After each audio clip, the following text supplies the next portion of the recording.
Okay, it's 11. Appreciate those that have gotten on. Welcome to our monthly webinar. We are going to go over skimmer basin design. We'll talk about for construction and post-construction. Each month, we try to focus on different states, include some different state requirements in these. This month, we're looking at Ohio and Pennsylvania. My name is Jamie McCutchen. I am the principal founder of Rymar Waterworks. I'm a 92 grad at Clemson University in civil engineering. Founded CCAD engineering in 1999. Invented the Marlee float skimmer in 2013.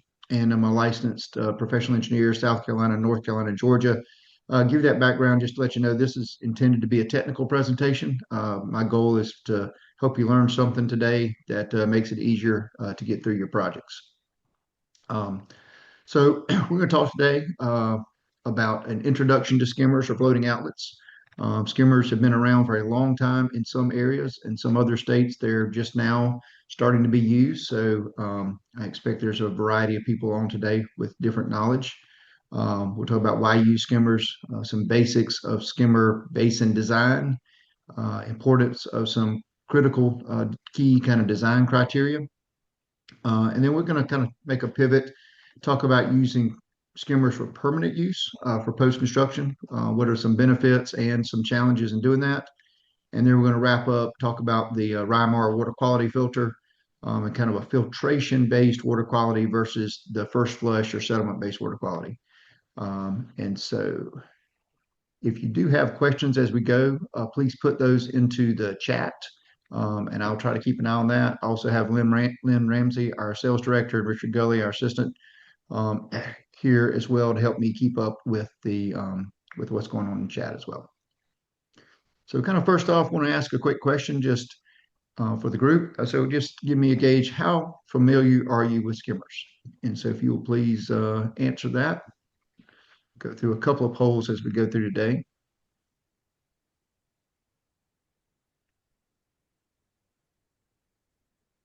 All right, we've got just over half the people responded. So looks like just a couple of people here, they're new. The majority are somewhat, but need to learn more. So thanks for joining. And then got a handful that are very familiar. So use them on other projects. So for those that are not as familiar, what we used to do without skimmers is we had a riser structure, typically had a perforated pipe or hole at the bottom of it, probably had a check dam here to try to do some sediment, but we were discharging from the sediment basin at the bottom of the basin where the sediment concentration is highest. Skimmers change that. They float. They're relatively simple gravity flow devices. Take water in from either directly off the surface or near the surface. Drain the basin from the top down and allow more time for mud to settle in the basin. They've been shown to be very effective at increasing the trapping efficiency of basin. The Marlee float's a little bit different than most other skimmers in that our orifice is completely submerged and there is a debris guard around it. So anything floating directly on the surface does not get to the orifice to either be discharged or clog it up. So it's a little less prone to clog than some other skimmers out there. There are a variety of skimmers on the market. The Faircloth skimmer was the first one around. They've been around about 25, 30, maybe 26 years now. Pretty much the same design as when it was originally came out. You've got the erosion supply skimmer, ESC skimmer, which is kind of similar to the Faircloth. The IAS, which is more like a simple T design, and then the Marlee float looks a little bit different than the rest of them. So, for those that are not as familiar, kind of, what's the reason we'd use a skimmer? So without a skimmer, your water withdrawal is from the bottom of the basin where that sediment load is highest. When you have another rainfall event, it's going to resuspend sediment, and that sediment is more likely to be discharged from the bottom. It's also going to have the highest turbidity in the basin at the bottom, and it's going to clog more frequently. And sometimes it's going to require a larger basin and definitely going to require more maintenance. With the skimmer, you're releasing the cleanest water that's in the basin. I'm not going to call it clean water, but it's cleaner than the bottom of the basin.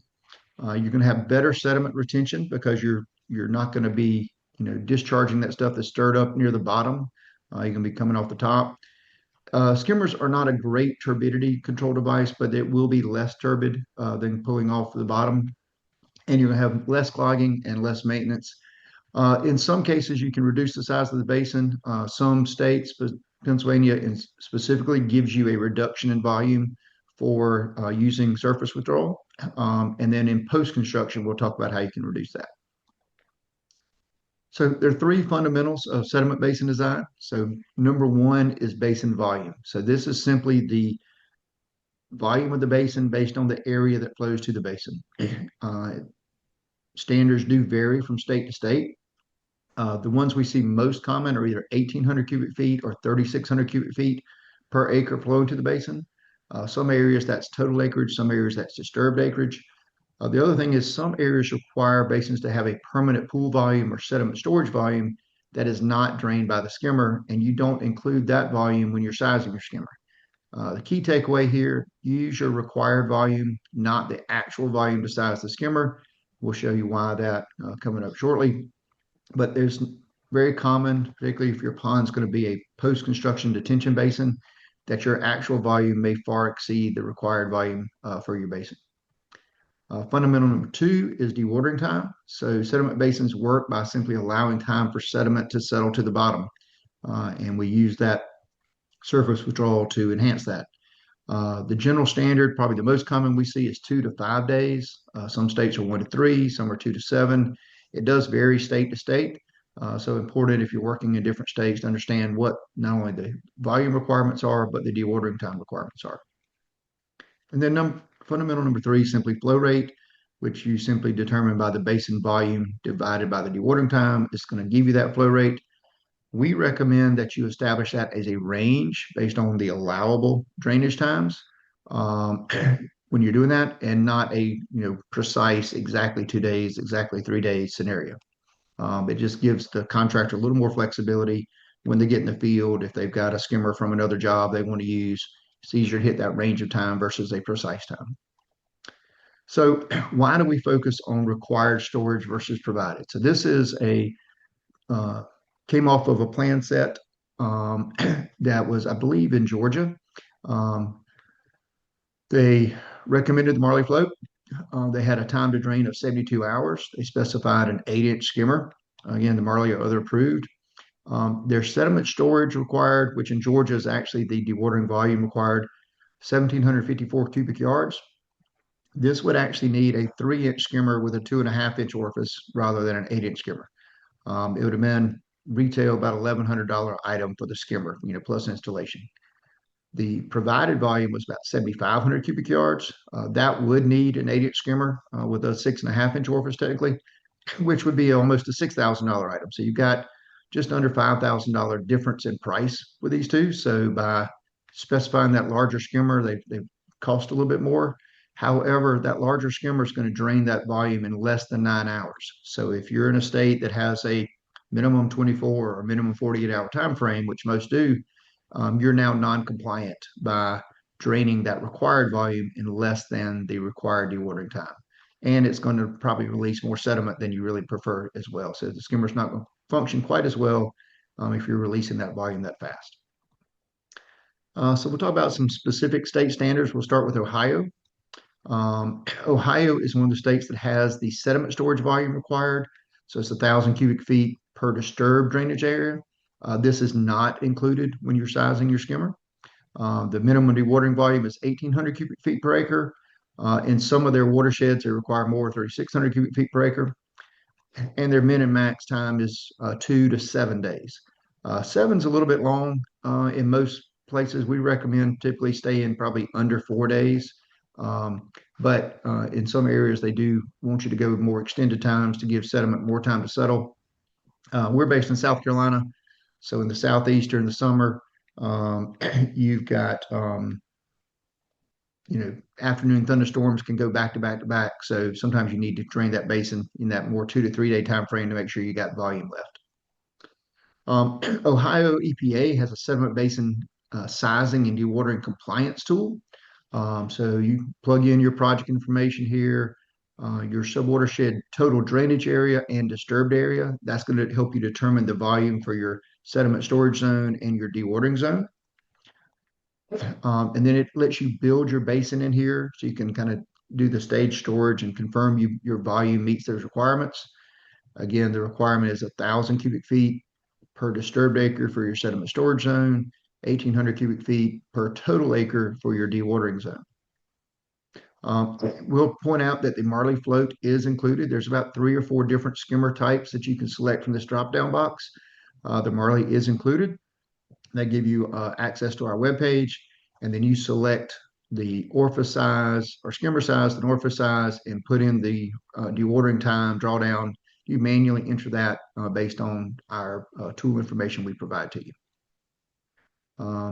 So we'll jump over now and talk about Pennsylvania. Pennsylvania, they also have that sediment storage zone of 1,000 cubic feet per disturbed acre. And then they have a dewatering zone of 5,000 cubic feet per acre for each disturbed and undisturbed. So that's your total watershed. However, the minimum required dewatering zone in non-special protection watershed is 3,600 cubic feet per acre. And they have a couple of different ways you can reduce from 5,000 down to 3,600. So they also say basins should dewater in 2 to 7 days, or they would prefer 4 to 7 days in special protection watersheds. Skimmers are the preferred dewatering devices. Perforated risers are also acceptable. From my understanding, that varies. Most MS4s are requiring skimmers to be used and don't allow the perforated risers now. Also, there's a couple of advantages to using the skimmers. Number one, you get a reduction of 700 cubic feet per acre for your volume if you use a spillway that dewater from the top 6 inches of the dewatering zone, i.e. a skimmer. You also get another 700 cubic feet per acre reduction if you have an average depth for your storm event of 18 inches or more. So those two are pretty easy to meet. You do want kind of wide, shallow ponds, but what we see in most cases is sediment basins probably average 3 or 4 feet of depth for that design storm. So you can do that. And then you can get a 350 cubic feet reduction for a 4-to-1 length to width ratio, or another 350 for 4 to 7 days. However, you still have to have 3,600 cubic feet. So you can't stack all of these and go down to like 20, that'd be 2,800 cubic feet. 3,600 cubic feet is the standard. They have some standard worksheets and design criteria. And then again, minimum is 2 days for dewatering time, not to exceed 7 days there. They also have a note here that prefabricated skimmers may be used provided the manufacturer's recommendations are followed and evidence they'll dewater effectively. So most manufacturers are going to give you the information you need in order to use those. And then they have a standard construction detail for skimmers as well. We won't go through all the details in that, but if you're doing work in Pennsylvania, just know that you need to fill out this table. So I will note that the Marlee float skimmer is an approved product in Pennsylvania. The way Pennsylvania does is they kind of have some generic design criteria, but they do require specific manufactured products to be on their approved list. It's listed as an alternative product. That's a little misleading. It is equally acceptable as the other standards. We've actually talked to Pennsylvania DEP about this, and maybe having them worded a little bit differently. Sometimes when we hear alternative, we think of that as not quite equal to the standard. That's not the case here. We're completely equal, if not better, to their standards there. All right, one more little poll here. I'm going to ask, I'd always like to know kind of where you're located. And so if you will enter that in there, if it's other, if you want to throw in the chat where you're coming from. We had almost 200 people registered for this today. It looks like we got maybe 45, 50 have joined so far. So that's, you never know how many are going to make it, which is why we record these. About 65% done, so we'll end it, share the results. So it looks like just a good mix today. No one state's really heavy dominating. Got it got South Carolina, Georgia, North Carolina, Ohio, all in Texas, all around 4 or 5 people here. So appreciate you all joining from wherever you are today. So it's interesting sometimes to look at how state standards do vary. So I've got a little chart here just to show South Carolina, Indiana, Ohio, and Pennsylvania. Um, Start with basin volume. South Carolina is 3,600 cubic feet for the total area. Indiana is 5,600 cubic feet for the total, plus the 1,000 for disturb for sediment storage. Ohio's 1,800 cubic feet plus 1,000 for sediment storage, and Pennsylvania's 3,600 plus 1,000 for sediment storage. So, see very different volume requirements for these states. Indiana is going to have much larger sediment basins than Ohio does, and Indiana, Ohio, and Pennsylvania all have that sediment storage requirement. Surface area, the idea here is you want to spread it out, not have a narrow, deep pond. There's a couple of states that have formulas. Others have either minimum depth or maximum depths, or some of them make you calculate it. I think Pennsylvania and Kentucky make you calculate based on the soil type. Principal spillway, that's typically going to be your skimmer and your riser structure. In this case, all 4 states are 10-year storm. We do see that vary from 2-year to sometimes as much as 25-year. Emergency spillway, that's typically either the 100-year or 25-year storm. Some states it goes down to as low as the 10. Where skimmers are required, that does vary. What we see in practice is if you've got a riser structure, most MS4s are looking for a skimmer. Most now have gone away from allowing perforated risers anymore, just because skimmers have been shown to be very effective. But technical requirements can be 10 acres or more or 5 acres or more. But again, the MS4s may have stricter requirements. And then dewatering times, 2 to 5 days. That's the most common standard. Indiana's 1 to 3, and Ohio and Pennsylvania are 2 to 7. So one thing that when we talk about skimmers, people often think they're constant head, constant flow devices. Testing has shown that is not exactly the case. So this was a test that TRI Environmental did when Georgia was rewriting their erosion control manual. They tested 3 different skimmers. They just called them type 2, type 1, type 3. Their test tank goes from 0 to 4 feet deep. If you look at their test results, 2 of the skimmers at 1 foot of depth had a very similar flow rate, about 37 GPM, but the other one was nearly double at 70 GPM. As you go from 1 foot to 4 feet of depth, all 3 skimmers had an increase in flow rate. Increase was about a 25% increase in flow from 1 foot to 4 feet.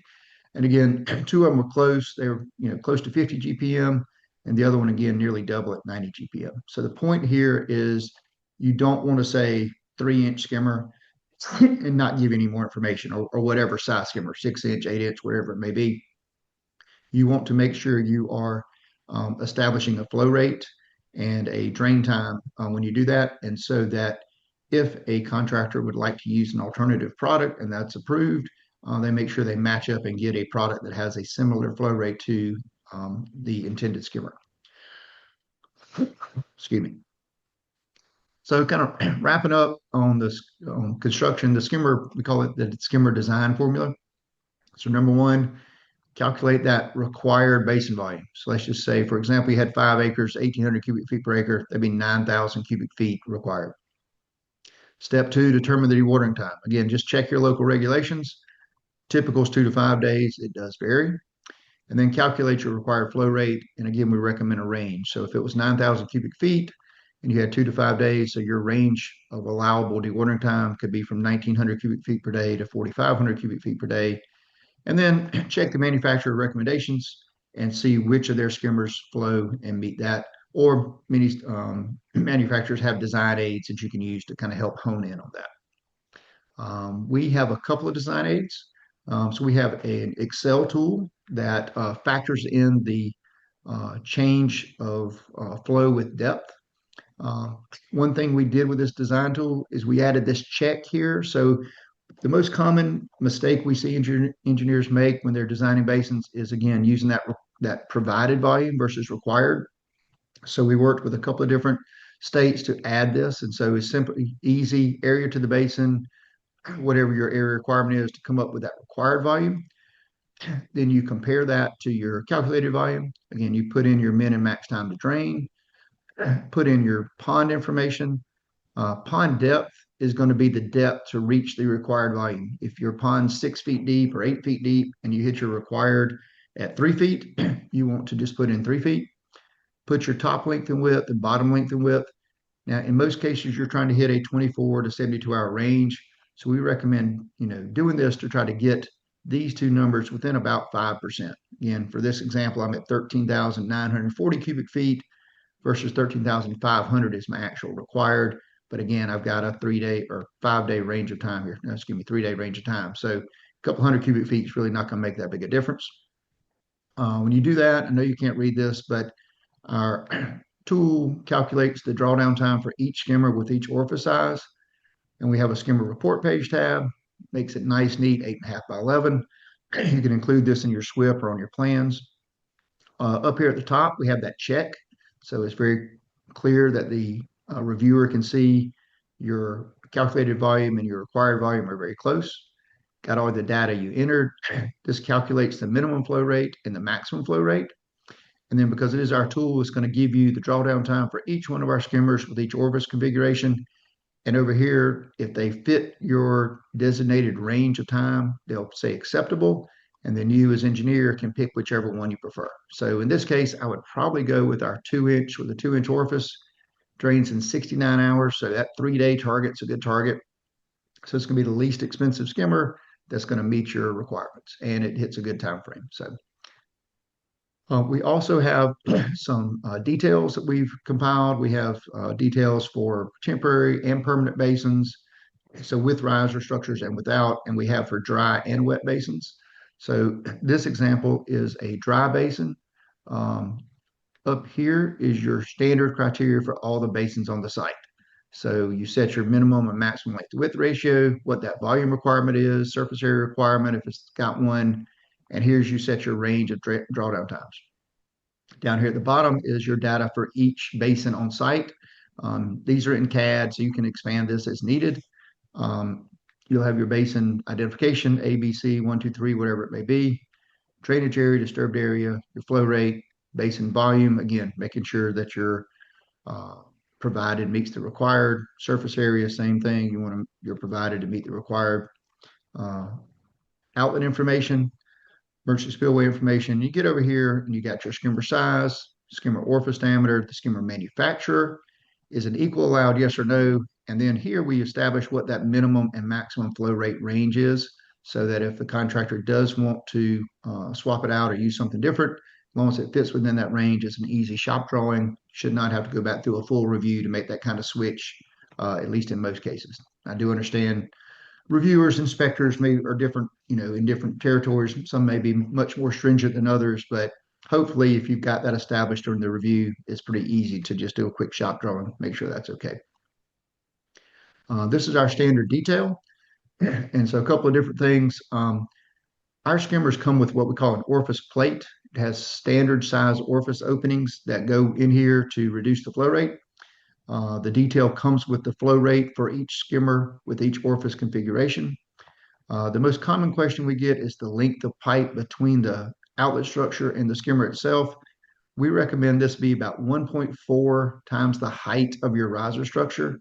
What this does is when your skimmer, when the water level is up to the top of the riser, that pipe's at about a 45-degree angle. That's just really an industry standard. It can go steeper, can go flatter, whatever you may need, and we'd probably recommend a minimum of 6 or 8 feet of length. And sometimes you see a riser structure is only 2 or 3 feet tall. We'd probably want to have more than a 4-foot piece of pipe on there, just going to function better.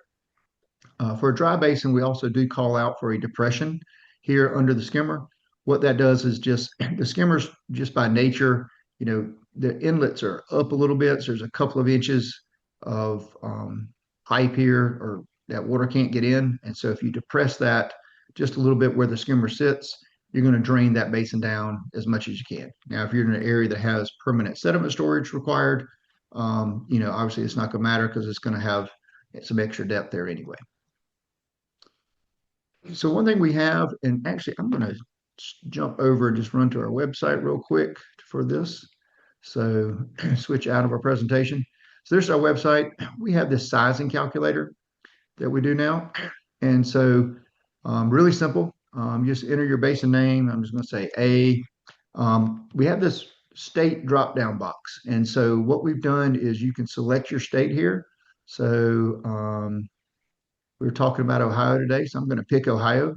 When I do that, it fills in the required cubic feet per acre and the min and max time to drain.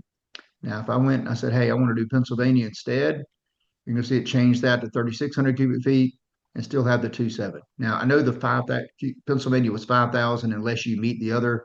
We're kind of assuming you're going to, well, with this, you're going to have a skimmer, and we're going to assume that you've got the 18-inch depth, but you need to do that. So now you can either enter your area. Let's say we had 15 acres. All right. It'll calculate that required pond volume. Or if you prefer, you can just manually enter that. Let's just say you already calculated your pond volume and it was 60,000 cubic feet. Okay. It'll calculate your min and max flow rates. And then down here, it'll tell you all the skimmers that meet that time range.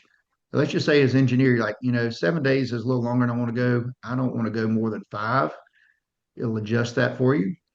And then you can come down and pick whichever skimmer you want. So in this case, got a couple of different choices. I would probably go with our 4-inch with a 3.5-inch orifice, going to drain in 2.85 days. That may be a little hard to read. Apologize if it is. But if you can come over here, you can click PDF or image file, and it'll create a nice, neat detail for you that you can download, make on your plans. Includes that information up top. So we've got the skimmer size, orifice size, drawdown time, what the flow rate of that skimmer is in both cubic feet per day and CFS, that required pond volume, and you've established your time to drain. So everything you would need here, you can calculate. Another skimmer could say, hey, I got to drain this pond volume, and within this time frame, which one of my skimmers would work for that. So we'll jump back over here. I'll skip through these slides very quickly, showing the same thing. Okay, that kind of wraps up our portion on during construction. Just checking the chat real quick, see if anybody has any questions. Looks like we just got a couple of states identified there, Alabama, Nevada. Haven't seen many from Nevada, so welcome, in New York. So, all right. If there are no other questions right now, we'll keep rolling along here, about halfway through. So we'll talk about permanent use of skimmers. So again, I'm going to launch one more poll and just say, have you ever considered using a skimmer permanently?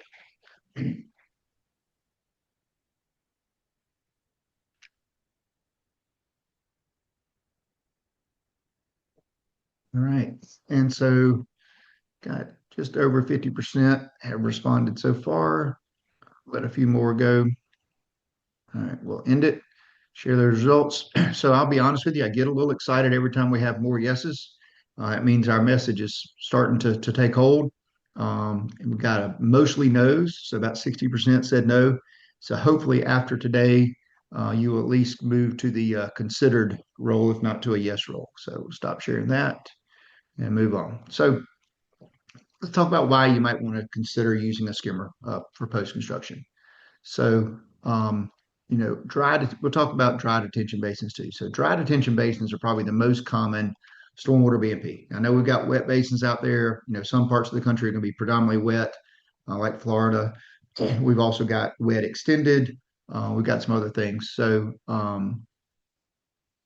sorry.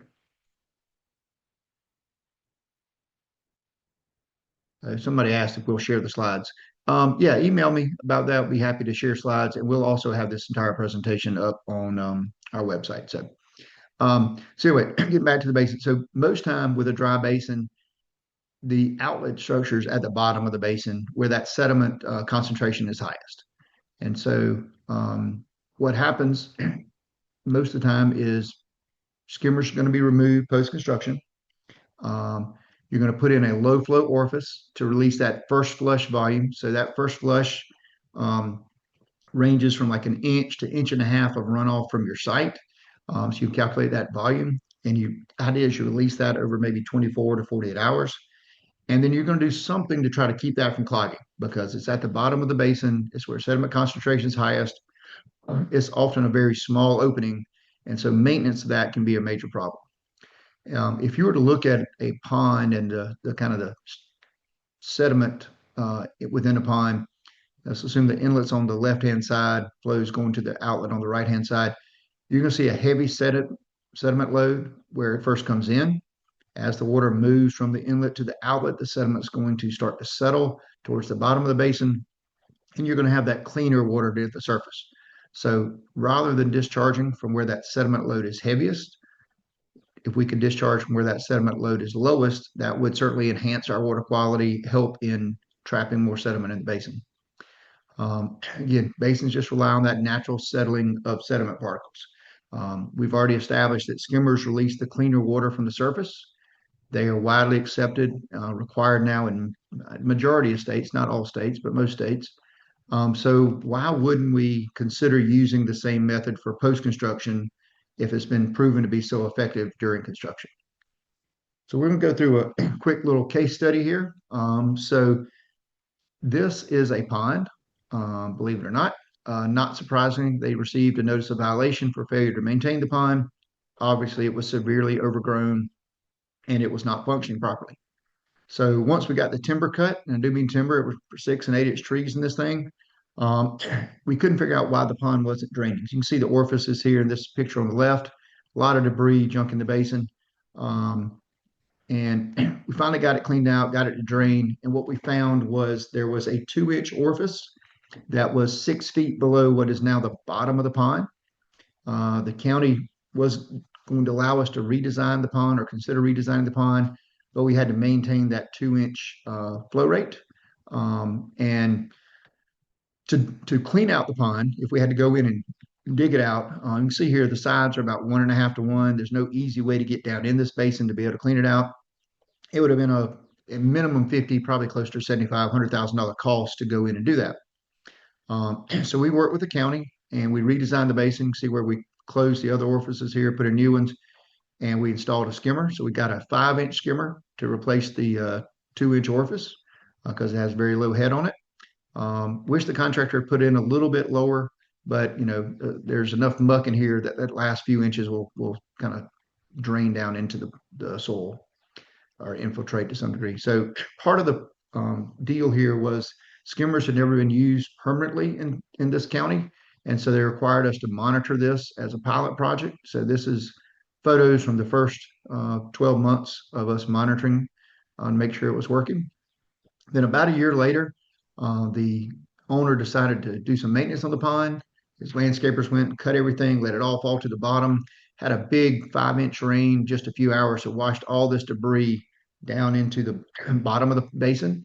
You see our skimmer sitting there, was able to drain even with all that junk in the pond. So best firsthand, less prone to clogging example that I can provide. And we continue to use this pond for our research and development and improvements over the years. So if you're going to use a skimmer for post-construction, it would be helpful to know how to model that skimmer in your hydrology program. So I've included an example here for HydroFlow. It's probably going to be very similar for other programs, but if you use something different, please reach out. We'll be glad to help you. So first thing you're going to do is you're going to build your sediment, your basin. So this is your detention pond, sediment basin. You're going to put in a stage to be able to enter the flow rate later. So in this case, I put in 0, 0.1, 0.3, 0.5, up to 4 feet. This basin just happens to be 4 feet deep. Again, our skimmers provide that flow information up to the 4 foot depth. You're going to then go build your outlet structure. So in this case, we've got an 18 inch pipe going out. We've got a 6 inch orifice, about 1.75 feet above the bottom of the riser.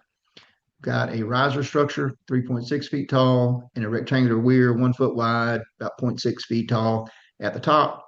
And then the secret sauce here is this user-defined column. So this user-defined is where you're going to plug in the skimmer flow rate at the stages that you set. This will build your skimmer flow rate curve. So it's really small flows. You can see we're going from 0.19 to 0.32 over about 2.5 feet. So it's just a trickle coming out of there in this case. But often you're going to have ponds that are deeper than 4 feet. Probably most of the time for permanent ponds, they're going to be deeper than 4 feet.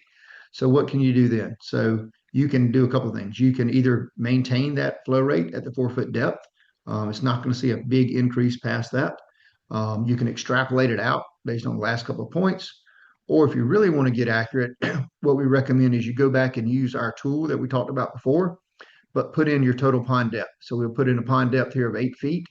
That is going to then, the tool is going to break that depth into 20 different increments, and it's going to give you a flow rate at each one of those increments. So for example, if we looked at our 6-inch skimmer with a 6-inch orifice, at a 4 foot depth, which will be on the detail, you've got a 0.78 CFS flow rate, but up at 8 feet, it's up to 0.86. And so again, just under 1/10 of a CFS increase in flow. But understand a lot of times you're trying to model this to the nth degree to meet that pre versus post. And so doing that will do so. If you look at your schematic in HydroFlow, most of the time you're going to have a low flow orifice down here. You're not going to see that in this case, but you do see your 6-inch orifice, your weir, your riser structure. But if you look at your stage discharge hydrograph, there's your skimmer flow. So it's working. This is where your other orifices kick in. So that's real quick. We do have some information on our website that takes a deeper dive into most of the topics we've talked about today. We'll talk about that at the end as we wrap up. So, all right. So, last thing on the agenda today is filtration-based water quality. So, we have developed a filter to go around our skimmer to meet post-construction water quality requirements. So, it's a two-stage system. The outer layer is basically for debris and large particle removal. It's a woven geotextile that goes there. The inner is a non-woven material.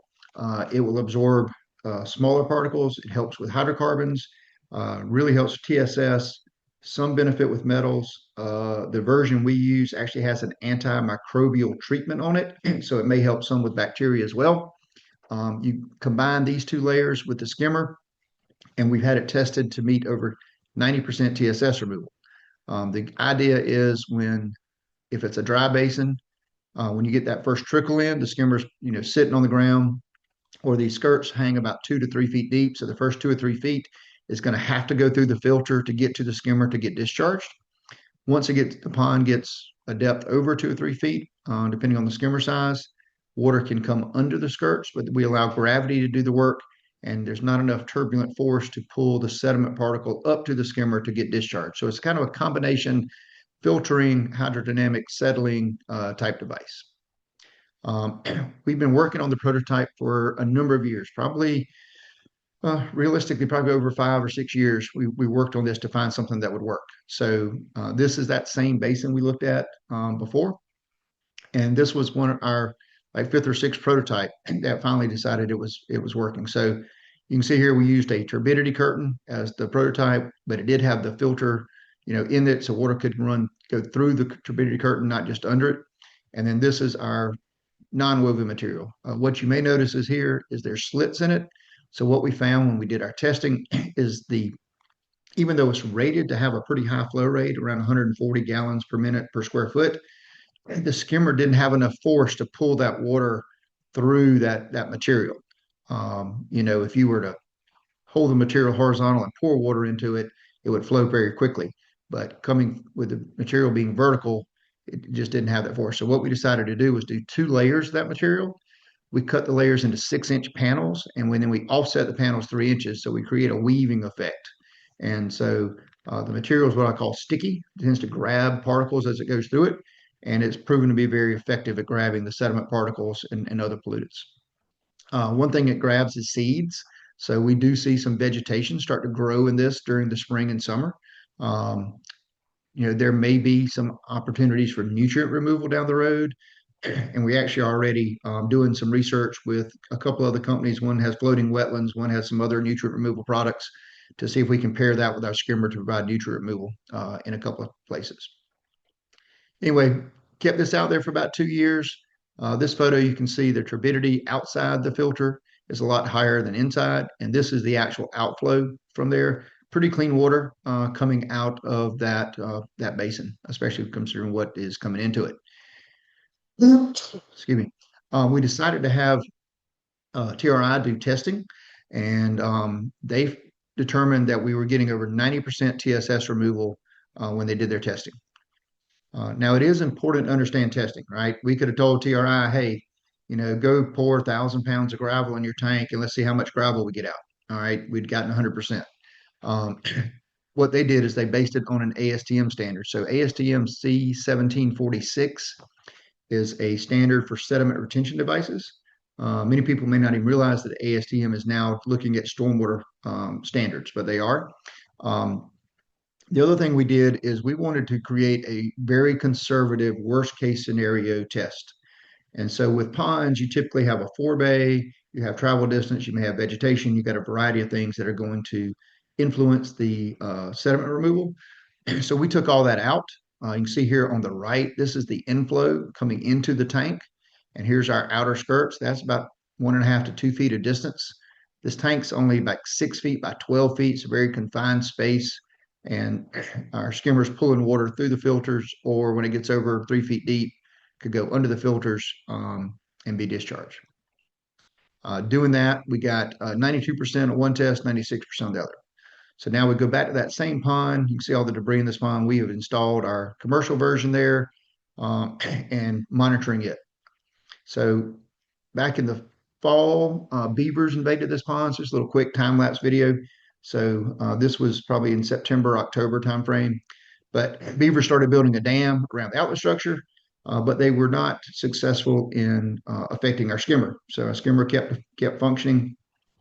We'll have to say a few months ago, the beavers decided they wanted to use some fabric and foam in their dam, and they kind of shredded our filter product. So I can't say it's beaver proof, but it did last for about 4 or 5 months, even with the beavers in there. So definitely wasn't designed for that. But you can see here during this time, it's draining the pond down slowly, releasing very clean water, especially considering what is coming into that basin.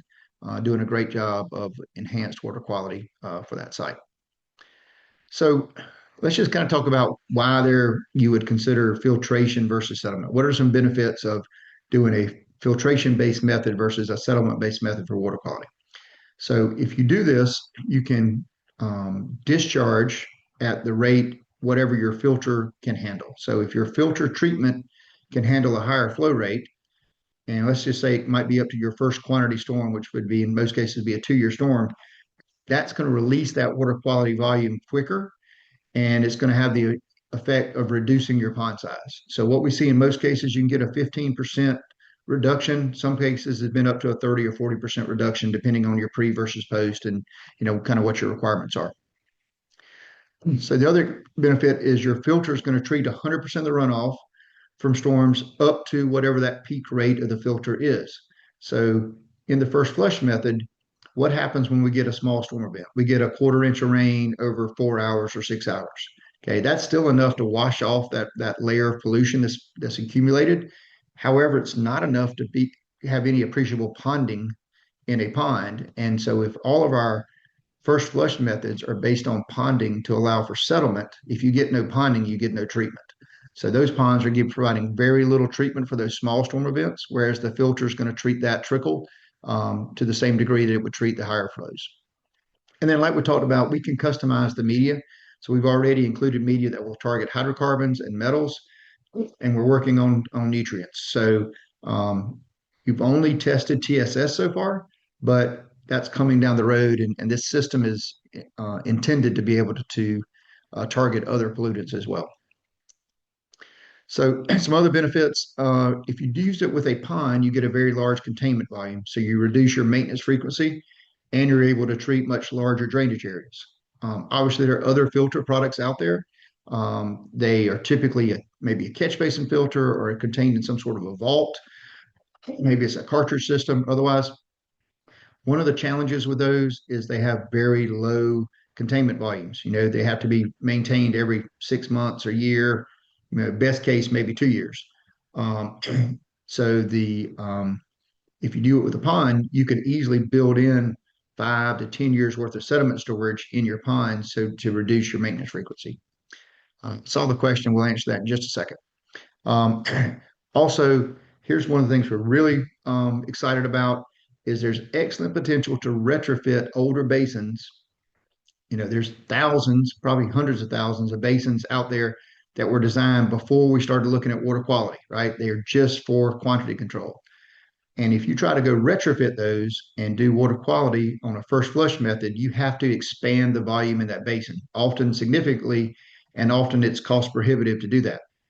However, if you can retrofit that basin with a filter and you can maintain your peak flow rates for your 2-year, 10-year, 25-year storm, whatever it may be, now you didn't have to increase the volume, and it's much more cost effective to retrofit the basin. So we're actually working, for those of you from Georgia, we're working with Forsyth County and working with a consultant there that works with several counties in Georgia.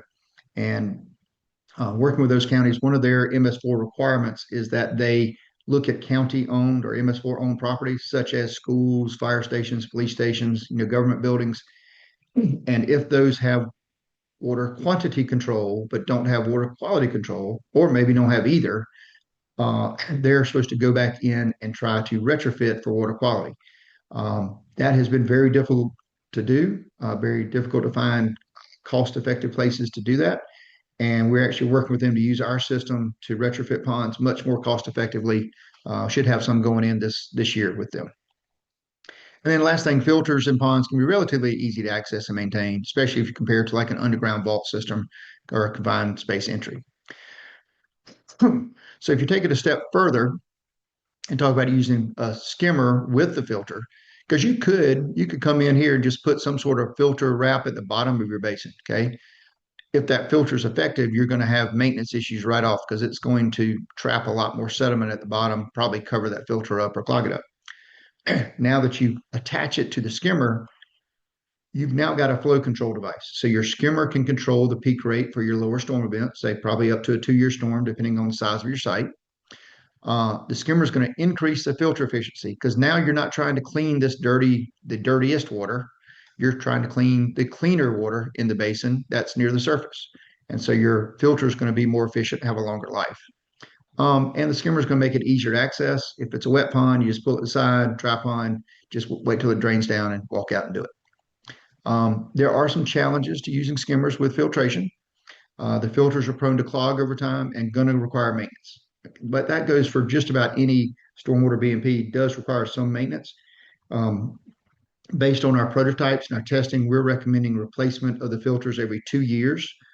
We've not seen any appreciable UV degradation within the 2-year time frame, so we're comfortable with that. Future testing may be able to extend that a little bit longer.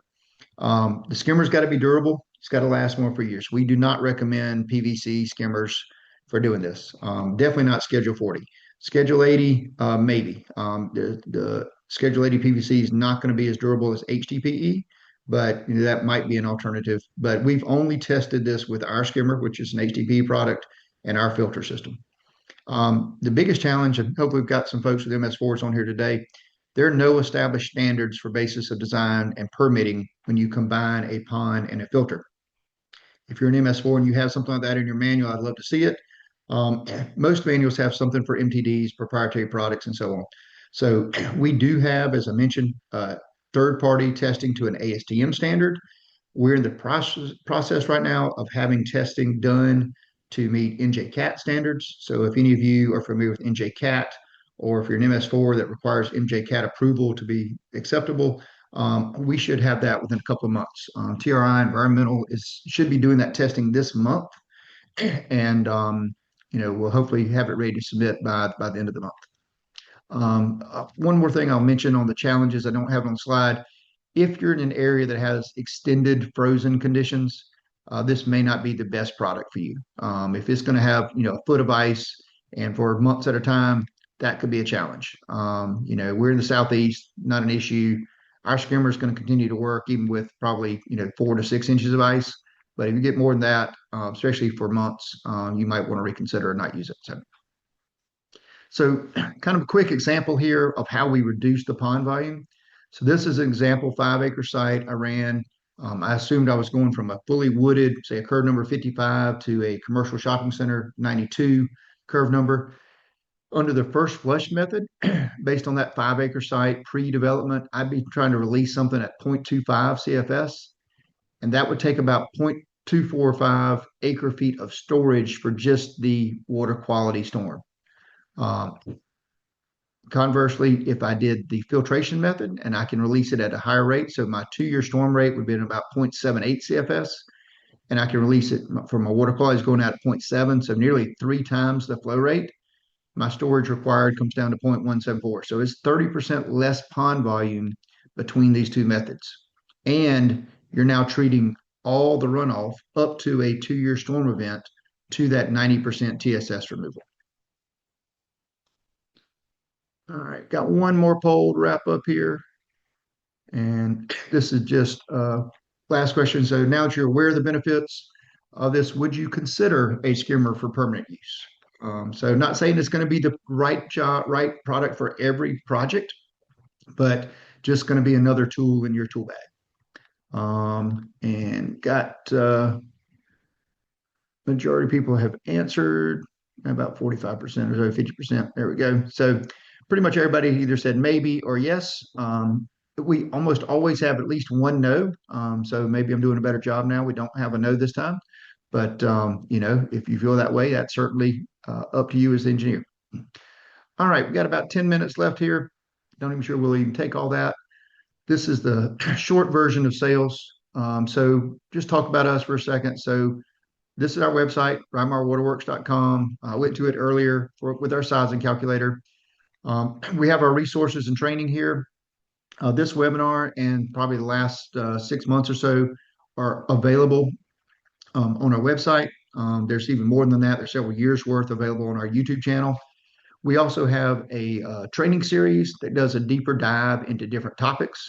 Like we didn't talk about SEDCAD. So if you're in Kentucky or South Carolina and you use SEDCAD, I'll walk you through how to model a skimmer in SEDCAD. So there's a few other things here. They're all 5 to 15-minute segments. So, you don't have to scroll through the entire webinar to find that, and we can go do a little deeper dive on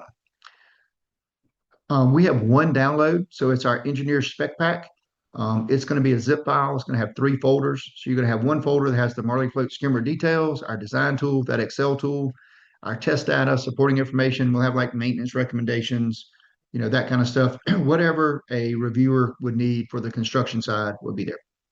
We'll have another folder that's just the sediment basin details. Again, there's 4 details in there for temporary, without riser, more permanent with riser, wet and dry of each.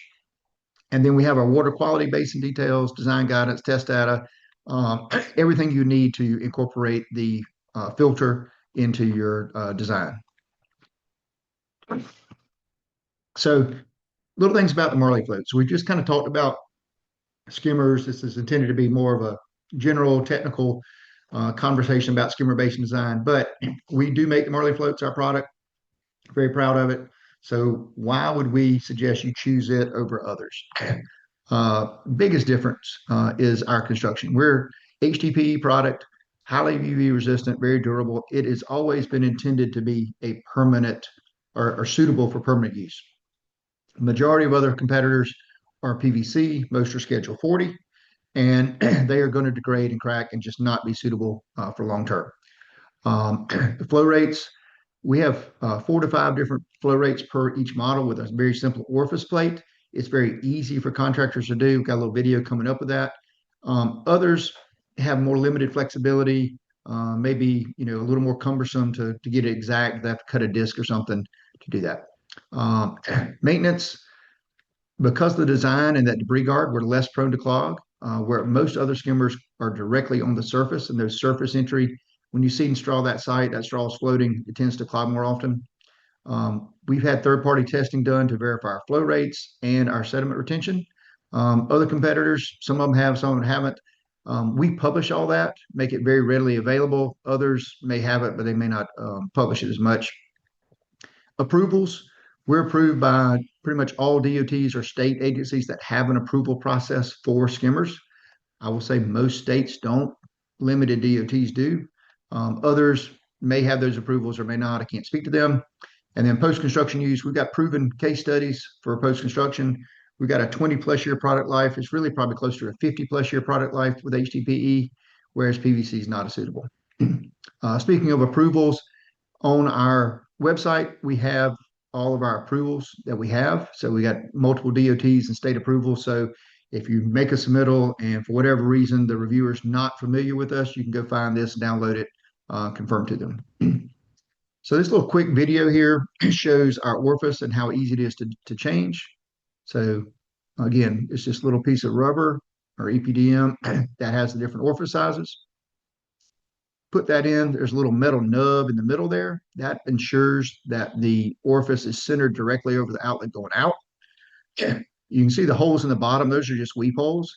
And then the other thing is this is tool free. So all you got to do is these little clips.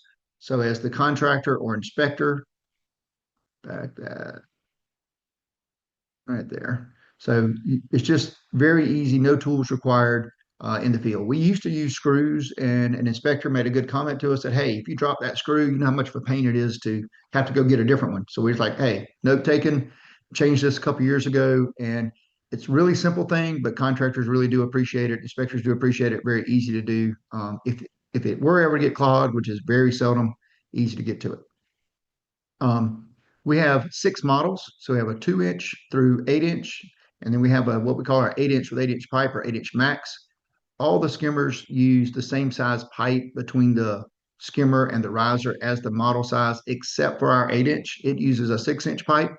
And then our 8-inch with 8-inch pipe, that flow rate of 1.8 CFS is about double most other 8-inch skimmers on the market.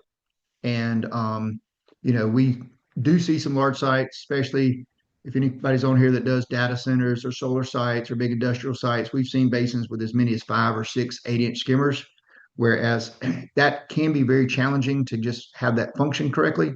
You can go to fewer, maybe half as many of our 8-inch max.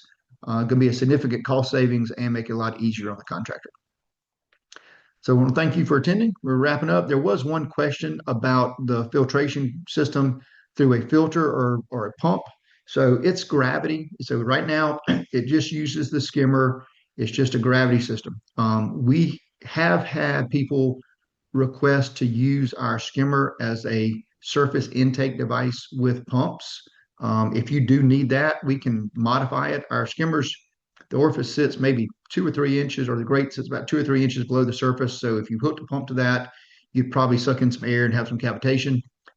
If you want to use it with a pump, let us know. We can lower that or just put an alternate kind of head in there for intake and just use our float system to hold it. We're actually working with Auburn right now to do that for their test facility. So hopefully, any of you go to next year's Auburn Field Day, you're going to see orange floats out there in their ponds for their pump system. So if anybody has any other questions, please let me know. If you would put in the chat, I am going to go ahead and stop the recording for now.